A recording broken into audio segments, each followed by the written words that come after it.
읽겠습니다. 예레미야 223, 7절부터 13절. 구약 1086쪽입니다. 예레미야 23, 7절로 13절. 구약 1086쪽입니다. 찾으신 줄 알고 같이 나눠서 교독하겠습니다. 여호와여, 주께서 나를 권유하심으로 내가 그 권유를 받았사오며 주께서 나보다 강하사 이기셨으므로 내가 조롱거리가 되니 사람마다 종일토록 나를 조롱하나이다. 내가 날마다 즐기며 하늘과 멸망을 선포함으로 여호와의 말씀으로 말미암아 내가 종일토록 치욕과 모욕거리가 됨이니이다. 내가 다시는 여호와를 선포하지 아니하며 그의 이름으로 말하지 아니하리라 하며 나의 마음이 불붙는 것 같아서 골수에 사무치니 답답하여 견딜 수 없나이다. 나는 우리의 가방과 사망이 두려움을 들어간다이다. 그들이 이르기를 고소하라, 우리도 고소하리라 하며 내 친한 것도 다 내가 실족하기를 기다리며 그가 혹시 유혹을 받게 되면 우리가 그를 이기어 우리 원수를 막자 하나이다. 그러하오나 여호와는 두려운 용사 같으시며 나와 함께 하심으로 나를 박해하는 자들이 넘어지고 이기지 못할 것이오며 그들은 지혜롭게 행하지 못함으로 큰 치욕을 당하오리니 그 치욕은 길이 잊지 못할 것입니다.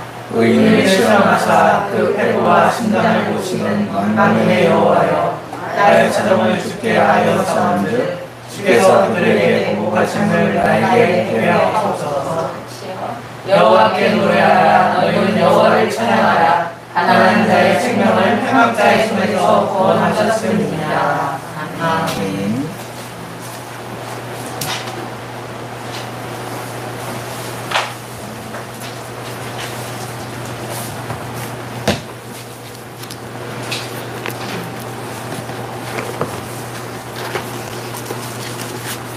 교제하는 시간입니다.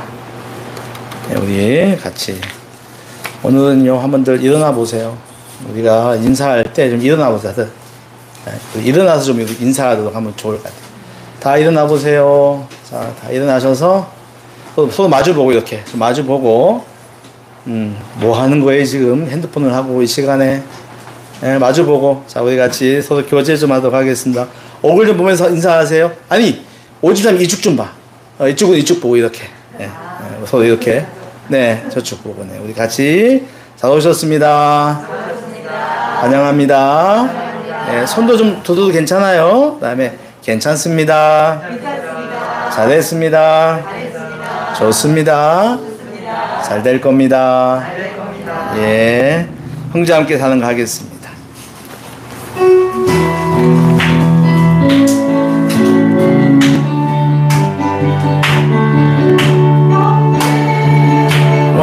함께 사는 것 그것은 아름다운 것 우리들은 한 가족 예수 안에서 한 가족 당신을 사랑해 자매와 함께 사는 것 그것은 아름다운 것 우리들은 한 가족 예수 안에서 한 가족 당신을 사랑해. 다시 한번 우리 인사하시죠. 사랑합니다. 네. 자, 우리 영상으로 예배드리는 분들 위해서도 우리 인사합시다. 환영합니다. 사랑합니다. 네, 기도하고 말씀 듣겠습니다. 주님, 오늘도 저희들이 주의 말씀에 날개 아래 거하기를 원합니다. 생명과 진리에 되시는 아버지의 말씀이 여기 있사오니 우리가 어찌 다른 생각을 하겠습니까? 우리 마음을 유혹하고 우리 마음을 다른 곳으로 이끌어가는 모든 것들을 제거해 주시고 온전히 진리 되신 아버지 말씀 앞에 우리 자신을 내어놓으며 성실하고 착함으로 말씀을 듣게 하여 주십시오. 그 말씀이 떨어짐에 우리의 밭이 좋은 밭 되기를 소원합니다. 아버지, 그래서 우리들의 신앙이 성숙해지며 열매가 맺어지는 온전한 그리스도인들 되게 하여 주시옵소서. 하나님, 몸은 앉아있지만 이 시간 말씀 듣는 것이 습관이 되어서 또 간섭이 되어서 또 아버지 그냥 그렇게 기대 없이 듣지 않게 하시고 정말로 아버지의 은혜를 사모하는 마음으로 잘 듣게 하여 주십시오. 말씀을 전하는 사람에게도 주의 성령으로 함께하여 주시옵소서. 예수님의 이름으로 기도하옵나이다. 아멘. 할렐루야. 할렐루야. 네.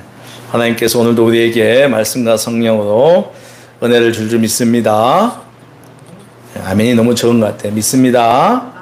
예, 감사합니다. 오늘은 9월 10일 세계 자살 예방의 날을 기념하고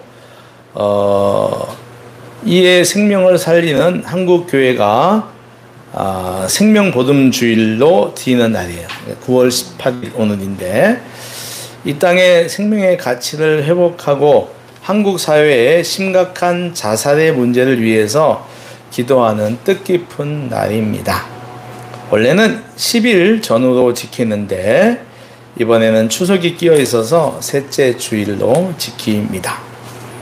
특별히 2022년은 계속되는 코로나와 국제적 사회적 어려움으로 많은 분들이 스스로 생을 마감하거나 죽음을 생각하는 현실 속에서 10번째 생명보듬주의를 맞이하는 한국교회가 이 자살의 문제를 위해서 관심과 기도로 더욱 함께하기를 소망합니다.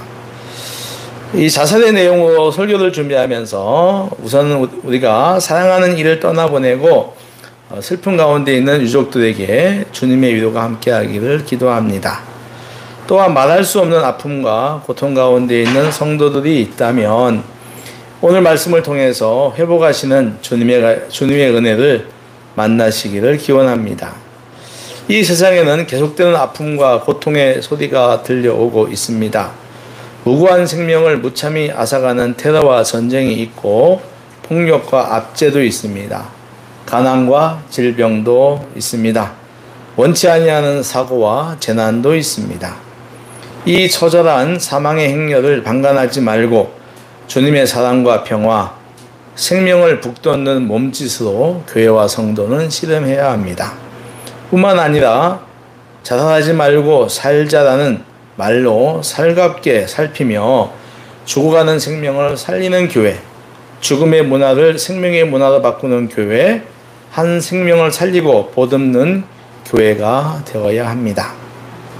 그렇다면 왜 교회가 생명을 보듬어야 하는가? 2009년 신종플루로 우리나라에서 270명이 사망을 했습니다. 2015년 메르스 때는 38명이 죽었습니다. 그리고 2020년 코로나19가 발생한 이후 어제까지 코로나19로 사망한 사람은 27,782명입니다. 이게 어젯밤 12시니까, 아니, 그저께 밤 12시니까 어젯밤 좀 더 늘었겠죠. 27,782명입니다. 이에 비해서 2020년 한 해에 스스로 목숨을 끊은 사람은 13,195명입니다. 숫자를 단순 비교하는 것이 적절치 않을 수 있지만 2020년이 자살 사망자보다 코로나 사망자보다 자살 사망자가 14배가 많은 것이죠. 지금 이 순간에도 40분마다 한 생명이 스스로 생을 마감하거나 이보다 더 많은 사람들이 심각하게 죽음을 생각하고 있습니다. 인천 서구도요.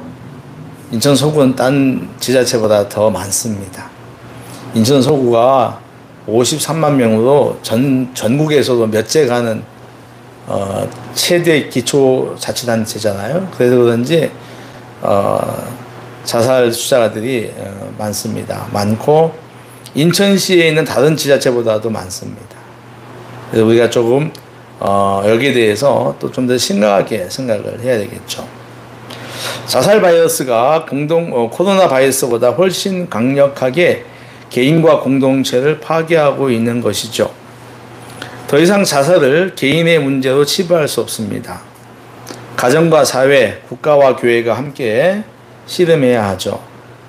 그래서 우리나라에 보면은 중앙 자살 예방 센터가 있습니다. 나라에서 관리하는 거죠. 대한민국이 자살 세계 1위국입니다. 오래되었습니다. 이 1위의 불명예를 우리는 이제 그만해야 되죠. 한 생명은 천하보다 고귀하고 존귀합니다. 그 어느 꽃보다 아름답습니다. 그런 생명들이 그리도 허망하게 무너지는 슬픔과 아픔을 교회와 성도는 결코 외면해서는 안 되는 것입니다. 우리는 생명의 주인이신 창조주 하나님을 우리 아버지도 고백을 합니다. 예수님은 우리에게 영원한 생명을 얻게 하시고 더 풍성하게 하시기 위해서 오셨다고 합니다. 우리 생명을 더 풍성하게 하기 위해서. 주님은 한 생명이 천하보다 귀하다 하셨습니다. 주님은 당신이 길이요 진리요 다음에 뭐다? 생명이다 라고 하십니다. 주님은 생명이세요.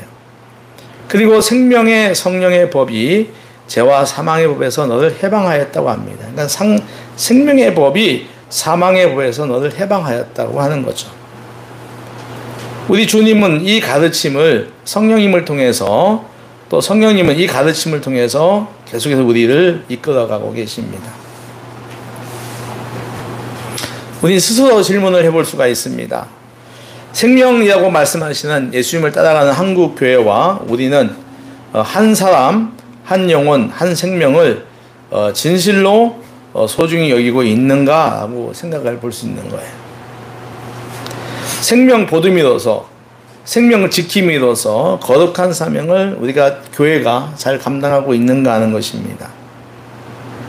삶의 벼랑 끝에서 소리 없이 절규하는 사람들, 사망의 음침한 골짜기에서 방황하는 유가족들, 그들에게 한국교회와 성도는 얼마나 관심을 가지고 있는가 하는 것입니다.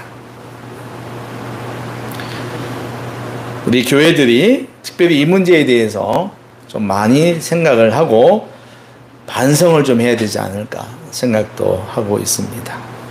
왜냐하면 이 자살에 대하여 심각하게 생각하고서 프로그램을 가지고 있는 교회들이 너무나 적어요. 우리 검단에서도 김포에서도 우리 교회밖에 없어요. 감사한 일이 아니고 뭔가 지금 교회들이 이 생명에 대하여 가장 근본적인 것인데 여기에 대해서 관심을 가지지 않고 있다라고 하는 것이죠. 자살 문제에 대처하는 우리의 자세는 무엇일까요? 한번 따라해 보시겠습니까? 첫째, 내 생명은 내 것이 아니다. 이거 우리가 알아야 한다. 하나님은 최초의 인간인 아담과 하와를 친히 창조하셨습니다. 생명을 주셨죠. 아담의 후손인 우리 역시 하나님의 계획을 따라 지음받고 태어난 생명들입니다. 그렇기에 우리 육신의 생명도 영원한 생명도 하나님의 것이고 하나님이 주신 선물입니다. 믿습니까? 우리 생명의 주인은 하나님이십니다. 비록 우리가 부모의 몸을 빌려서 태어났지만 우리의 생명은 하나님의 것입니다. 그런데 스스로 생명을 내려놓는 것은 생명에 대한 하나님의 주권을 부정하는 거예요. 죄가 분명합니다. 최근에 대두되고 있는 문제가 어린 자녀들을 죽이고 자신들도 죽는 것입니다. 흔히 자녀 동반 자살이라고 하는데 이거 굉장히 잘못된 표현입니다. 자녀 살해 후 자살입니다. 요즘 이제 말을 바꾸고 있어요. 그게 뭐 동반 자살이야. 아이를 죽이고 살해하고 자기가 죽은 거지. 이들이 자녀들의 무고한 생명을 뺏는 것은 자녀들의 생명이 자기들 것이라고 여기기 때문에 그래요. 내가 낳았으니까 내 거라고 하는 거죠. 큰 잘못입니다. 혹 어떤 사람들은 삶이 얼마나 어려웠으면 자녀 목숨까지 빼앗겠는가라고 말합니다. 그러나 이거는 비록 그 사람의 삶이 어려웠던 건 이해할 수 있지만 뭐 이렇게 사실이니까 이건 정말 틀린 말이에요. 우리 그리스도인은 단호하게 아니다라고 얘기해야 돼요. 자녀의 인생이 어찌 부모에 따라 좌우됩니까? 그 아이의 생명이 내 생명이 여호와의 것이듯이 내 자녀의 생명도 여호와의 것입니다. 믿습니까? 생명은 내 것이 결코 아니에요. 내 마음대로 할 수가 없는 것입니다. 생명은 내 것 아닙니다. 두 번째, 따라하십시오. 자살은 해결책이 아니다. 도리어 더 큰 문제를 일으키는 최악의 선택이 자살이에요. 자신들은 목숨을 버림으로 더 이상 삶의 고통에서 벗어날 수 있을지는 몰라도 가족들과 가까운 사람들에게는 어마어마한 상처를 줍니다. 특히 어린 자녀들에게는 그 상처가 평생 가죠. 트라우마도 굉장히 큰 트라우마가 됩니다. 그런가 하면은 그 자살을 막지 못했다는 사실에 남은 가족들이 죄책감에 시달리게 됩니다. 지민보다 지민 지몬미 지켜주지 못해서 미안하다. 지몬미. 그리하여 남은 사람들에게 잠재적 자살 예비군이 되게 합니다. 가족 중 한 명이 스스로 목숨을 끊을 때 그 가정 구성원 전체가 자살 위험성이 가장 큰 집단이라고 합니다. 이처럼 자살은 남겨진 이들에게 더 큰 고통을 떠넘기는 아주 이기적인 선택이 자살입니다. 자살의 해결책이 아니에요. 자, 세 번째입니다. 따라하십시오. 함부로 판단하지 말라. 함부로 판단하지 말라. 네, 첫 번째와 두 번째가 자살을 생각하고 있는 사람에게 해당되는 말씀이라면 세 번째는 이미 목숨을 끊은 사람과 그 가정을 향한 말입니다. 우리는 스스로 목숨을 버린 사람과 그 가족에 대하여 가볍게 말해서는 안 됩니다. 함부로 말해서도 안 된다는 것이요. 그보다 먼저 긍휼히 여기며 기도하는 마음이 있어야 합니다. 자살하면 지옥에 간다? 같은 이런 정죄와 같은 표현은 표면적으로는 자살 예방에 도움이 되기도 하지만 남은 유가족에게는 또 다른 상처와 고통을 주는 말이 될 수가 있어요. 당신 누구, 가족 누구 지옥 갔다. 자살하는 사람들에게 그런 말을 해보십시오. 자살은 내 생명의 주인이신 하나님을 거역하는 죄가 분명하지만 그렇다고 그 죄 때문에 지옥 간다고 단정하는 것은 바람직하지 않다라고 하는 거예요. 천국이냐 지옥이냐 구원에 관한 최종 심판은 하나님의 몫입니다. 우리는 예수를 믿기 때문에 천국 간다고 하는 믿음이 있습니다. 그러나 그 사람의 천국이냐 지옥이냐에 대한 최종 심판은 하나님의 것이에요. 자살하는 이유는 여러 가지입니다. 육신의 신체적 또는 경제적, 정신적 고통도 있고 관계에서 오는 고통도 있습니다. 고통이 깊어지고 해결이 시되지 않을 때 우울감이 생기고 우울감의 빈도가 잦아지면서 우울증이 됩니다. 이 우울증 때문에 자살하는 경우가 굉장히 많습니다. 몸의 질병으로 죽을 수 있듯이 마음의 질병으로도 죽을 수 있다는 사실을 우리는 알아야 합니다. 그러기에 우리는 생명에 대하여 함부로 판단하기에 앞서서 좀 더 겸손한 마음으로 그들과 함께 울며 함께 위로하는 자세를 가져야 한다는 것입니다. 네 번째입니다. 따라하십시오. 위로의 손을 내밀어라. 위로의 손을 내밀어라. 삶의 고통으로 허덕이다가 주저앉는 사람들이 많이 있습니다. 더 이상 살아야 할 이유를 찾지 못하는 사람들이 적지 않습니다. 굳은 땅과 돌, 거친 돌, 바람만 있는 광야 같은 세상에서 살아내는 것이 힘든 영혼들이 우리 주변에는 참 많이 있습니다. 하나님은 그들을 불쌍히 여기시고 사랑하십니다. 우리 하나님 뭐라고 그러죠? 상한 갈 때도 꺾지 않으신다. 꺼져가는 등불도 끄지 않으신다. 믿으십니까? 성도와 교회는 그 하나님의 위로의 손길이 되어야 해요. 로마서 말씀처럼 우는 자들과 함께 울며 그들의 위태위태한 생명을 보듬어야 한다고 하는 것입니다. 한번 따라해 보십시오. 당신은 혼자가 아닙니다.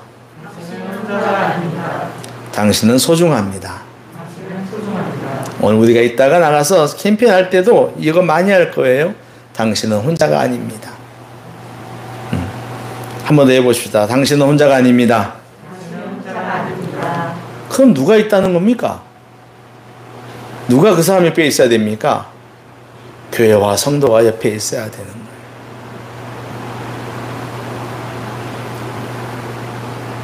마지막 5번째입니다. 따라하십시오.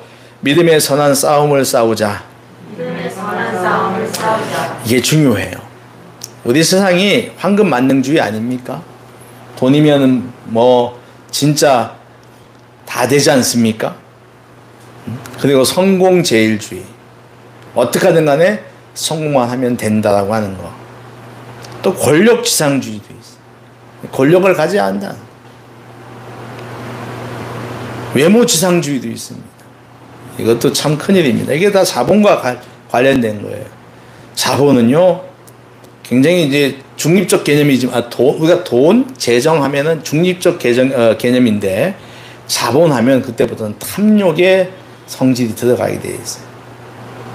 그래서 자본이 움직이는 모든 곳에서 탐욕은 반드시 일어납니다. 외모지상주의도 그래요. 무한경쟁, 싸워야죠. 그리고 수틀리면은 목숨을 내어놓는 생명 경시풍조가 언제든지 자살을 쉽게 생각하고 해결책으로 권하는 사회를 만들어가고 있어요. 야, 죽어버려. 아이고 뭐 이번 인생은 쫑났다. 망이다. 다시 또 태어나나요? 은채자매? 다시 또 태어납니까? 뭘 태어나? 그건 불교에서나 그러는 거지. 윤회사상이죠. 우리는 태어나지 않아요. 그래서 너무 쉽게 생각하는 거예요. 그러니까 사람의 존귀한 얼굴, 하나님의 형상을 가진 하나님의 존귀한 얼굴, 사람의 심장, 그 존귀함을 받고 태어난 사람의 향기가 잃어버리는 세상이 되고 있습니다. 하나님의 형상을 지닌 위대한 존재를 그 사람의 사용 가치 판단으로 사용이 얼마나 가치가 있느냐를 통해서만 판단을 합니다. 평가절하합니다. 그래서 천하보다 귀한 생명을 돈 얼마짜리로 취급하고 있습니다.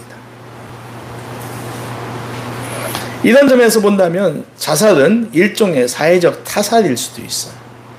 여러분, 가난의 문제가 개인의 게으름 이런 걸 떠나서 우리 구조적 문제라고 그러잖아요. 맞습니다. 저는 거기에 동의를 합니다. 자살도 마찬가지. 일종의 사회적 타살일 수가 있어요. 생명을 옥죄는 세속주의에 저항해야 합니다. 우리 그리스도인들은 생명을 저버리게 하는 죽음의 문화에 맞서야 합니다. 우리 심령과 일상에 말씀과 예수의 생명력을 강화하며 자살 권하는 사회를 십자가 사랑으로 치유해야 합니다. 탐욕스러운 능력사회, 성과 만능주의, 사회의 희생양으로 쓰여지는 한 사람, 한 영혼, 한 생명을 보듬을 수 있도록 안전한 생명 네트워크와 사회 안전망을 촘촘히 짜야 합니다. 더 이상 송파 산모녀, 수원 산모녀와 같은 일이 일어나지 않도록 해야 합니다. 이뿐 아니라 우리 모두가 사회의 의식을 증진시킴으로써 사회적 제도와 구조를 변화시켜야 합니다. 예수 생명을 가지고 있는 교회와 성도들은 더욱더 긍휼의 마음과 공의의 마음으로 기도하며 이 일에 동참해야 합니다. 생명은 내 것 아닙니다. 자살은 해결책이 아닙니다. 우리는 그들을 함부로 판단해서는 안 됩니다. 유죄의 손을 내밀어야 하고 이 사망의 이 시대와 우리는 믿음의 선한 싸움을 해야 합니다. 생명의 말씀 앞에서 한 사람, 한 영혼, 한 생명의 소중함을 소홀히 했던, 가볍게 여겼던 우리의 삶을 회개해야 합니다. 사실상 무관심, 무책임했던 우리의 삶들을 회개해야 합니다. 번영신학과 성장신학에 매몰되어 한 생명의 소중함을 돌보지 않았던 한국교회는 깊이 반성해야 합니다. 생명의 빛을 밝혀서 사망의 바다에 빠져 헤매는 이들을 보듬어 건져내야 합니다. 오늘 본문에 나오는 예언자 예레미야도 견디기 힘든 우울감, 불안감, 무기력감에 시달렸던 것 같습니다. 오늘 본문에 이어지는 14절 보면은 우리 14절 말씀 같이 읽어볼까요? 14절 말씀 읽어보겠습니다. 시작.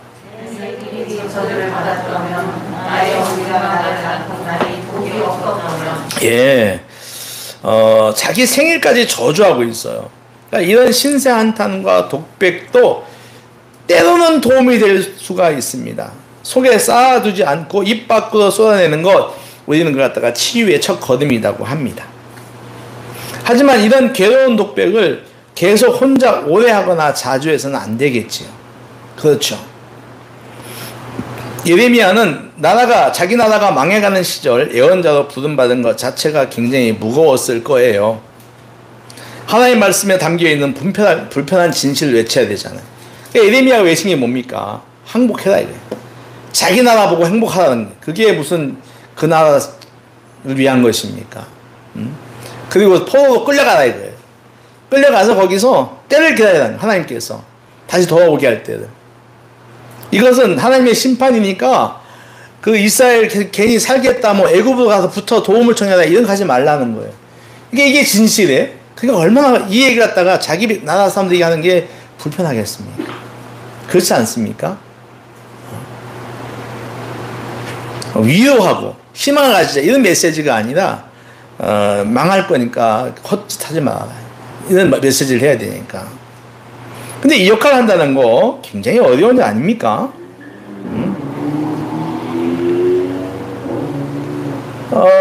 그건 하나님 말씀이기 때문에 그는 그 불편한 진실을 외치며 세상과 정면으로 맞서고 있습니다. 굉장히 외롭고 힘겨웠을 것입니다. 핍박은 당연하고 비방도 받고 모진 모욕과 조롱도 견디기 힘들었을 거예요. 예레미야는 이 모든 사정과 이 모든 심정을 하나님께 쏟아내고 하나님께 호소하고 있는 거죠. 7절 말씀 우리가 읽어보겠습니다. 자, 7절 말씀 읽어볼게요. 시작. 주께서 나를 권유하심으로 내가 그 권유를 받았사오며 주께서 나보다 강한 사람이 있었으므로 내가 조롱거리가 되니 사람마다 종일토록 나를 조롱하나이다. 내가 조롱거리가 되니 사람마다 종일토록 나를 조롱합니다. 8절도 읽어보겠습니다. 8절 시작. 내가 말할 때마다 외치며 하늘과 멸망을 선포하고 여호와의 말씀을 말미암아 내가 종일토록 치욕과 모욕거리가 되니이다. 내가 종일토록 치욕과 모욕거리가 됩니다. 종일 치욕을 당하고 모욕을 당한다는 거겠죠. 자, 10절 말씀도 읽어보겠습니다. 10절 시작. 나는 무리의 비방과 사방이 두려워함을 들었나이다. 네, 거기까지. 예. 나는 무리의 비방과 사방이 두려움을 들었습니다. 이렇게 탄식할지라도 우선 하나님 앞에서 탄식하는 것이 중요합니다. 내 탄식, 내 하소연을 들어주시는 하나님이 계시다는 것 자체가 희망입니다.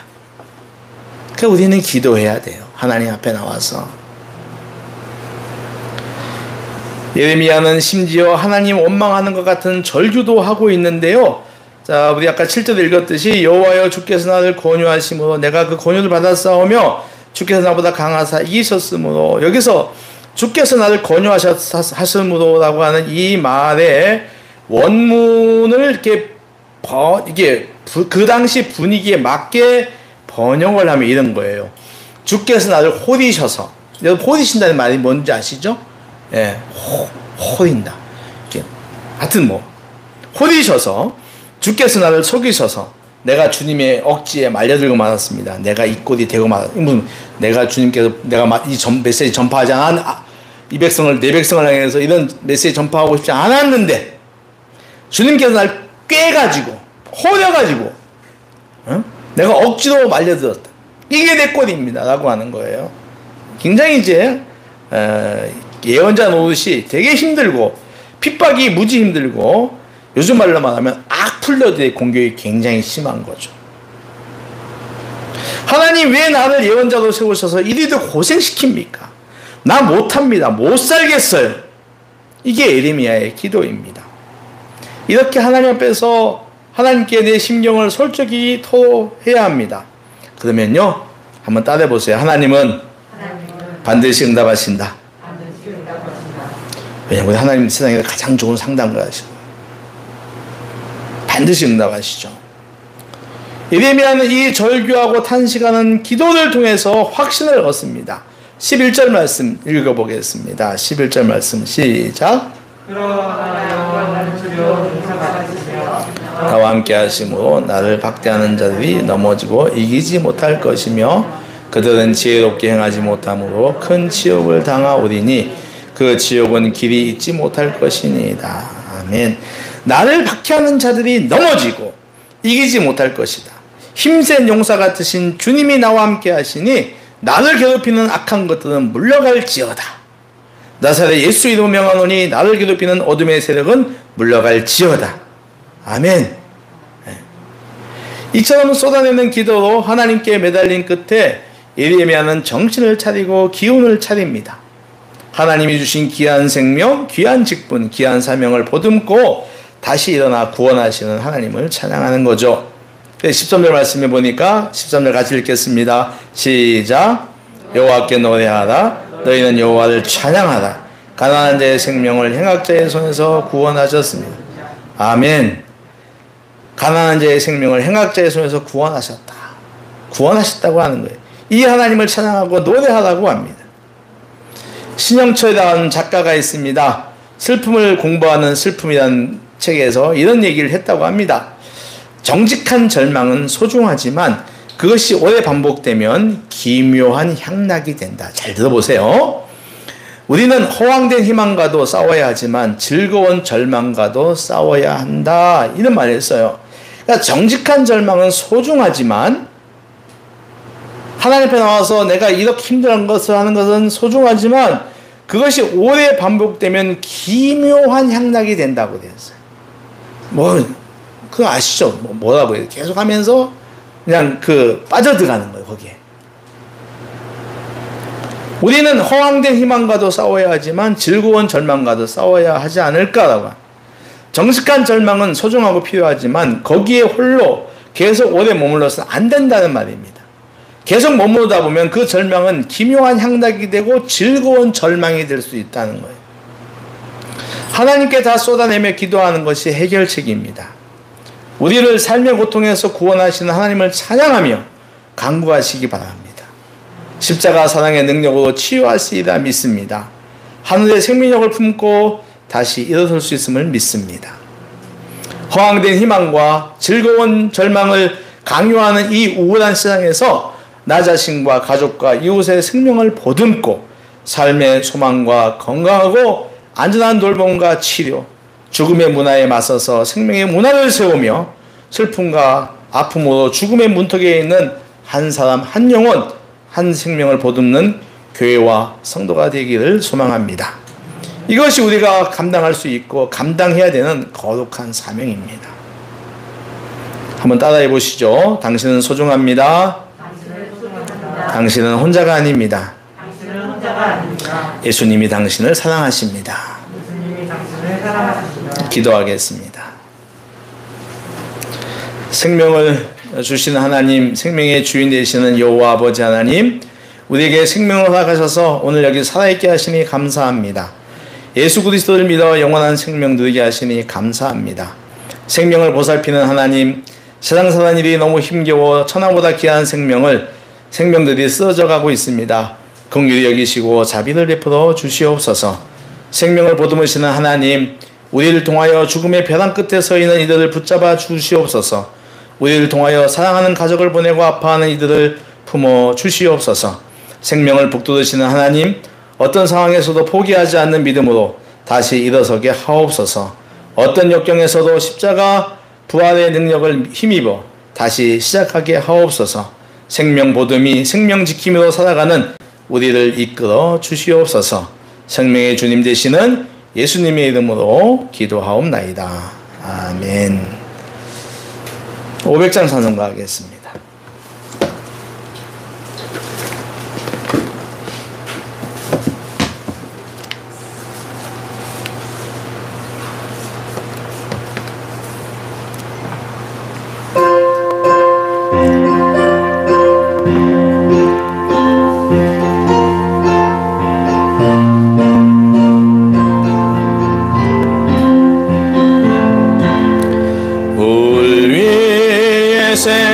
생명 줄던지어라. 누가 저 형제를 구원하랴. 우리의 가까운 형제이니 이 생명줄 그 누가 던지려나. 생명줄 던져 생명줄 던져 물속에 빠져간다. 생명줄 던져 생명줄 던져 물속에 건지어라. 너 빨리 생명줄 던지어라. 형제여 너 어찌 지체하나. 보아라 저 형제 빠져간다. 이구조선 타고 소속히 가라. 생명줄 던져 생명줄 던져 물속에 빠져간다. 생명줄 던져 생명줄 던져 지금 뭘 건지어라. 넣어서 생명줄 던지어라. 지쳐서 허덕인다. 시험과 근심에 거센 풍파 저 형제를 휩쓸어 몰아간다. 생명줄 던져 생명줄 던져 물속에 빠져간다. 생명줄 던져 생명줄 던져 지금 못 던지어라. 위험한 풍파가 곧 지나고 건너편 언덕에 이르리니 형제여 너 어찌 지체하나. 보 생명줄 던져서 구원하라. 생명줄 던져 생명줄 던져 물속에 빠져간다. 생명줄 던져 생명줄 던져 지금 뭐 우리 후렴 한 번 더 합니다. 생명줄 던져 생명줄 던져 생명줄 던져 물속에 빠져간다. 생명줄 던져 생명줄 던져 지금 못 건지어라.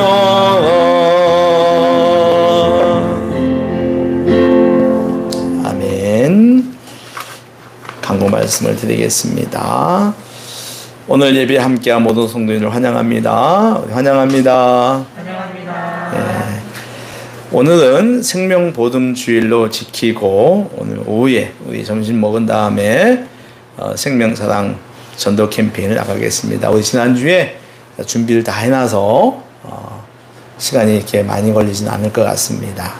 우리가 다시 참여하여서 우리가 생명을 사랑하는 교회와 그리스도인의 모습을 이렇게 보여줍시다. 하나님께서 기쁘게 받으시고 영광이 그곳에 있을 줄로 생각을 합니다. 가을 작정 새벽 기도가 9월 30일까지 매주 화요일부터 금요일까지 진행되는데요. 여전히 제가 보니까 여러분들이 새벽을 깨우지 못하는 분들이 많은 것 같아요. 그래서 좀 안타깝기도 하고 그렇습니다. 기도하셔야 됩니다. 여러분 기도하지 않으면서 무엇을 얻기를 원하십니까? 좀 이제 2주 딱 남았는데 화수목금 여러분들이 한번 깨워보세요. 네, 새벽잠을 깨워보시고 좀 마음을 좀 딴 때보다 다르게 하시면 좋으실 것 같아요. 그러니까 좀 일찍 주무시면 되잖아요. 딴 때보다. 그래서 오시고 뭐 오시기 힘들면 유튜브라도 이렇게 하셔서 기도 같이 하시면 하나님께서 반드시 응답할 줄로 믿습니다. 돌아오는 토요일 날 24일 날입니다. 우리 영종진으로 사람 이름 같죠? 영종진. 영종도에 있는 무슨 영종진인가 봐요. 가을 트레킹 가겠습니다. 10시에 출발하도록 할게요. 그래서 교회에서는 우리가 이제 저쪽에 아시아드 쪽 가야 되니까 우리 동네 갈 사람들은 좀 더 제가 나중에 정확한 시간을 말씀드리도록 하겠습니다. 다음 교회 청소는 3조 청년들입니다. 오늘 우리 여기 이제 조수경 집사님 밑에서 이 동네 분들이 오셔서 아침에 아주 그냥 청소를 했는데 너무 잘하셨어요. 그래서 되게 아름다웠습니다. 그래서 다음 주엔 청년들인데 우리 수연자매님 또 우리 재우 형제님 그리고 정도 형제님 은채자매님 10시에 오셔서 교회 청소 잘 부탁을 드리겠습니다. 우리 구진서 집사님이 내일 생일입니다. 이제 고향 가셔서 지금 이번 주 못 오셨는데 여러분들 축하의 박수 해드리죠. 축하합니다. 네.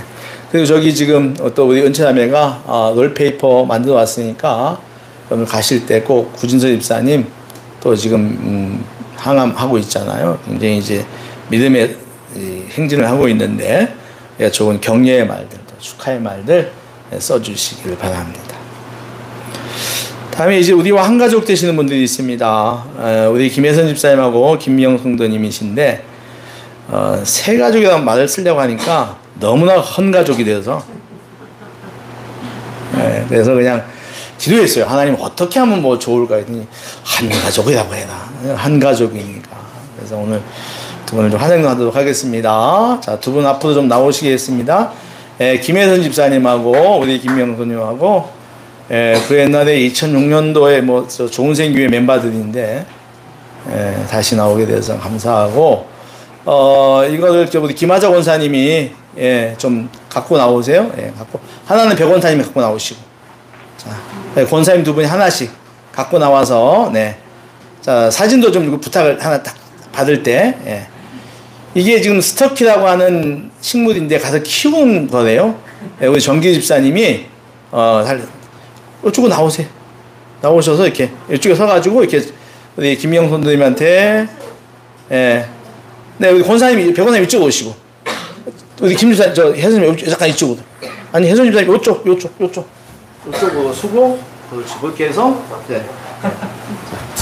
아니 드리는 걸 이렇게 자 같이 선물하겠습니다. 사진 찍었습니까? 사진 좀 오케이 네 됐습니다. 거기에 무슨 말 써여 있나요? 사랑합니다. 사랑합니다. 그랬군요. 네, 그거 다 키워가지고 다시 새끼 날 때까지